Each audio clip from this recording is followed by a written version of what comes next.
Hi everyone, this is just a quick video where I want to talk about Boomerang and more specifically Boomerang Respondable. I know I've already talked about Boomerang in the past. I think it was one of my first videos, if not my first. I'll have a link to it down below in the description. But, sorry, I'm recovering from a cold. Just briefly, Boomerang is a great addition to your email. I use it with my Gmail and it allows you to send emails to prospective clients and to have various different options when you send these emails. You can choose to send an email an hour or two later. I use this when I have a translation that I've done over 1 million times, but I'm still feeling iffy about just because I'm insecure. So I'll schedule it for maybe 2 or 3 hours later. So if I think of something in the meantime, I can add it on. But if I move on and work on other stuff, it'll get sent out anyway.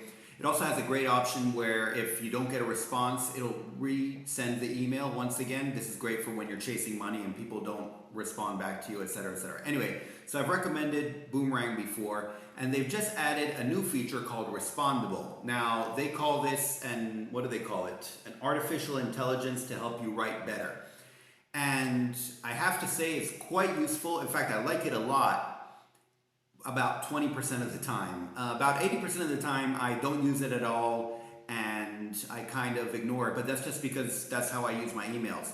However, when I am emailing prospective clients and when I'm emailing or just clients I already have but I want a response and stuff like that, then it is very useful. And hopefully I can show you a screen grab or something, but basically it just has a little filter at the bottom which shows how quote-unquote respondable your email is. And you can play around with it and in fact you can take your email that you send out to prospective employers or clients and see how well it shows up with this artificial intelligence that it has. And you notice certain things, like if you make the email shorter or clearer, or if you add more questions, for example, it becomes more respondable. And so I think it is a useful tool. Again, I use this because I filter all my email, my business and my personal into one account basically. So that's why for all my personal email, I don't care too much. But for the business email, it really is useful for, again, for prospective clients and for sales and stuff like that. Not so much for recurring clients where you just have normal back and forth.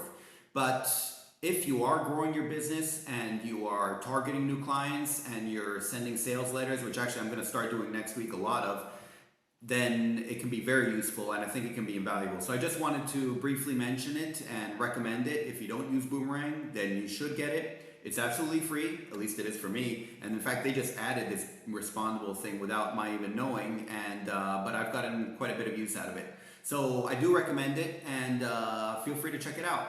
I'll have a link to it in the description as well. And if you find it useful, please let me know. And please, if you find it useful, also click like.